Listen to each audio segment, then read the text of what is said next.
What's going on, ladies and gentlemen? Welcome back to the channel. My name is Qasim, and today we are finally unboxing the iPhone 12. I got it here in the blue. UPS was actually really late in bringing this to me yesterday, so that's why you're seeing this video today. I was hoping to get this done and have it ready for you guys by yesterday evening, but I got the phones late, so you know what? We're not going to waste any more time. Let's get to unboxing this iPhone 12 in blue. Alright guys, so the very first thing when you get this out of that UPS or FedEx box or whatever, you're going to notice how tiny this box is. I mean, you can literally put two of these together next to, here's an iPhone 11 box, and you can see that two of these make up just one of these.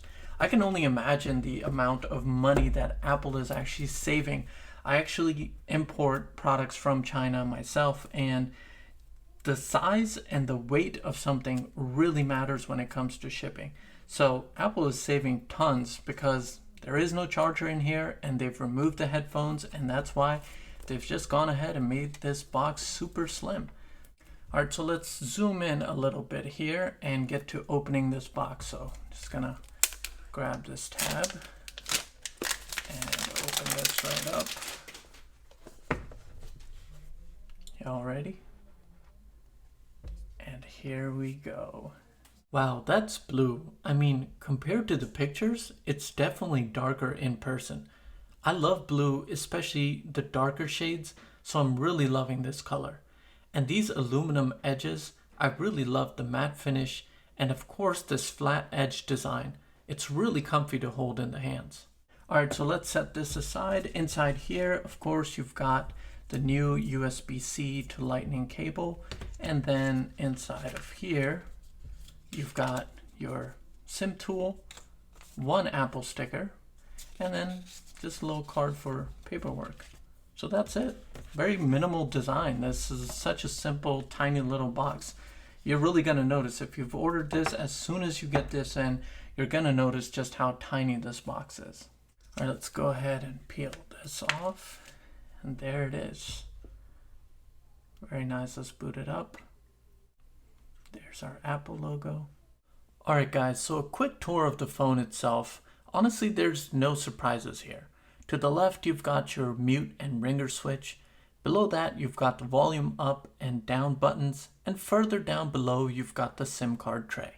At the bottom, you've got your speaker grills and the Lightning port. To the right side, you have your power and sleep wake button, and on the back, you've got that dual camera system with both an ultra wide and wide lens that we've seen on the iPhone 11. But on the iPhone 12, you can record video in Dolby Vision HDR in up to 30 frames per second, which is something I will be testing out in upcoming days and for the full review. Now, another thing that's changed with the cameras is with the one that's on the front of the iPhone 12.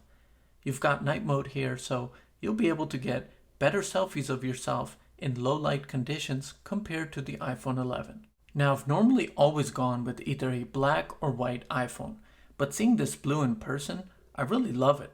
It's a deep blue, and of course you've got the glass on the back similar to the iPhone 11, which gives it that nice glossy finish. Honestly though, I love the matte finish of the edges so much that I kind of wish they did the same on the back as well, similar to the finish of the iPhone 12 Pro.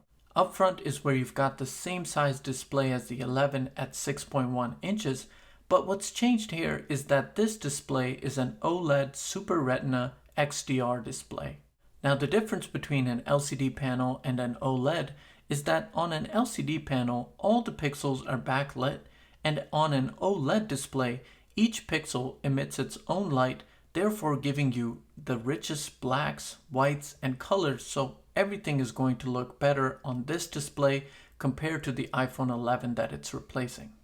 Now what you're seeing is a picture of my dog Buddy that I actually took from the iPhone 11, but you can see that the colors of his fur, his nose, and even the wood floor are richer and more true to life.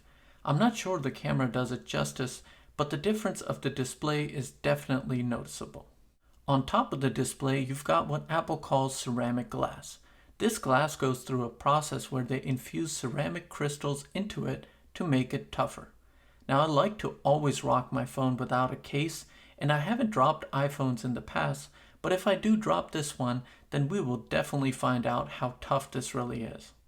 Now what I really love is the squared off edges, and this takes me back to the design of the iPhone 4, 5, and 5S, which I personally loved so much. I know Apple says it's a new design, but honestly it feels like as if the iPhone 5S just grew up a bit. Last but not least, you've got magnets built into the back of the iPhone so you can use MagSafe accessories. Apple's got a bunch from cases to chargers, and they've even got mounts coming soon. All you've got to do is just drop this on the Magsafe Charger and it begins charging. I am a little bit concerned though because the edges of the Magsafe Charger are rough, so I don't know if placing it on and off the charger again and again is going to scratch the back. But again, this is something we'll just have to wait and see. I know you guys are probably wondering that why I haven't even mentioned the fact that this has the new A14 chip. Now, this does have the new chip and it is more powerful and you are definitely going to get more performance, but you have to remember that compared to the A13, there aren't even apps out yet that are going to be taking advantage of this A14, so it's just going to be a little bit of time before I'm actually able to analyze the performance of the iPhone 12 compared to the 11 or even something like my iPhone SE, which also has the A13 chip. But nonetheless, your games, the overall performance of your phone is just going to be much faster.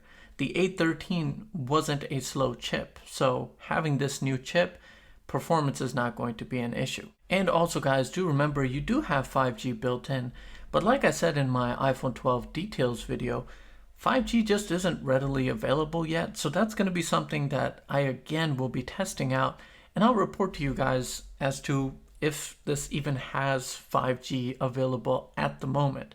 But nonetheless, it is nice to know that the iPhone 12 is ready with 5G when it does become available.